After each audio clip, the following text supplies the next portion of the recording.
5G is on. This is the beginning of a new era, and it's time to seize the opportunities. 5G will bring a fresh perspective to our lives.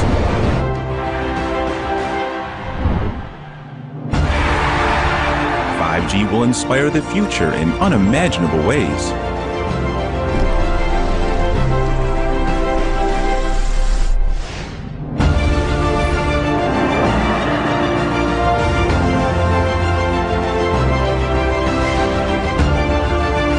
Simplicity leads to greater performance.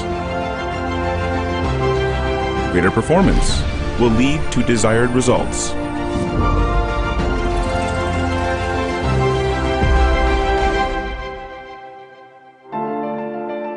Everything is set and ready. The time is now. 5G is on, bringing ubiquitous connectivity. 5G is leading the way to a better future. Mr. Chairman, thank you for having this hearing.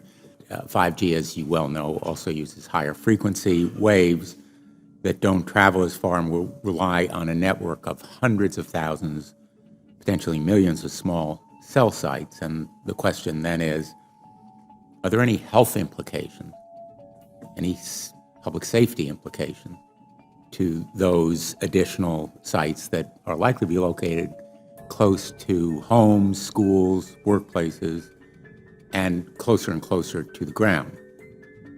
Correct? Correct, Senator. Yes.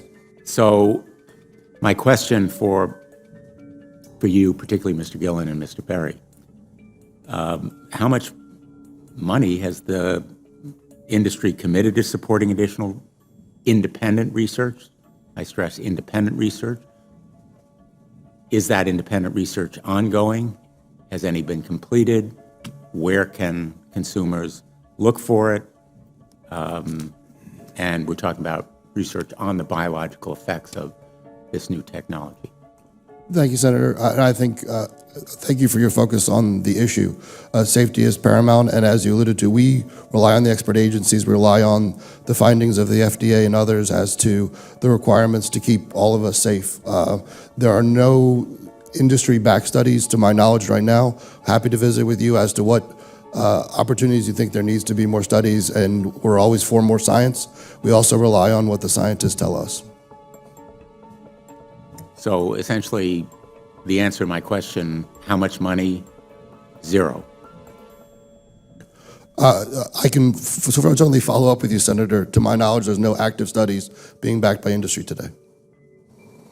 Anybody else know of industry commitments to back research, fund it, support it, to ascertain scientifically the health effect? No, I'm not aware of any. So there really is no research ongoing. We're kind of flying blind here, so far as health and safety is concerned. Thank you, Mr. Chairman.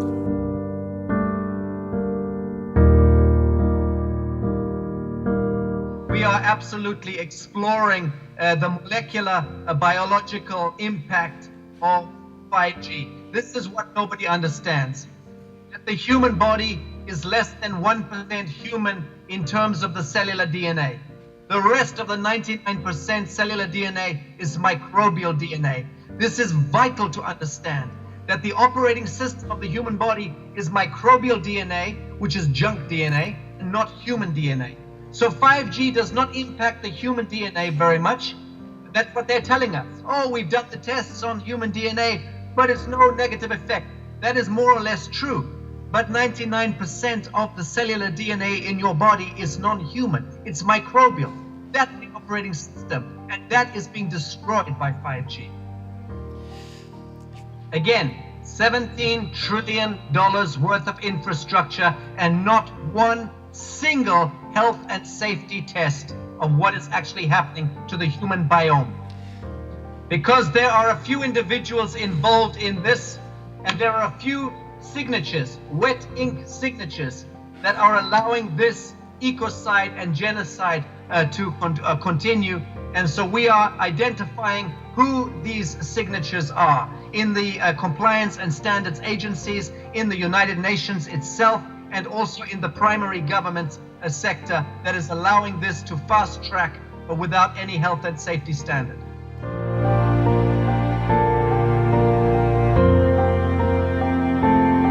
Well, as you noticed, I thank Sacha about his sharing. I continue a bit about the 2G, 3G, 4G and upcoming 5G. You see it here already on the screen. You will become aware that the toy they gave you, the mobile phone, besides the bread, is willing to destroy you in the end of the days. The 3G and the 4G was just a warming up. It gives already, proven worldwide by courts, diseases on the body, cancers and other kinds of things. And there were people who were winning in court the cases against this radiation. So now 5G is coming up in 2020 maximum. It will be the remote control for artificial intelligence. They have developed machines who can be remote controlled, sent to you to kill you if it's needed. That's all possible with 5G. And now guess what? The 2G is still operational worldwide. I use it myself as well. I never was going further than the 2G. And it's used by many governments and companies worldwide. So they are not stupid. They know what's going on. So if we are becoming step by step worldwide aware of the 5G, and we all have, most of you have already, 90% I guess of the world has already the 3G and the 4G, and you become aware of this tool and what is going to be in the future. And if you see in the streets and in the trains that everybody is going in this screen, communicating with the neighbor and so on, then where is the real communication going? We all are doing it. We are all a sort of addicted. This was becoming the new heroin for the junkies. So we, the consumers, we, the people, we, based on our free will, agree with the destruction with this tool. You are all aware today, it's shared. So action is really needed. We have to stop with only talking about it, how miserable it is. We have to stand up and take action. And I will show you what kind of action you have to take. The choice is yours. You lose 200 or 300 euros, or you lose your life in the future and of the children.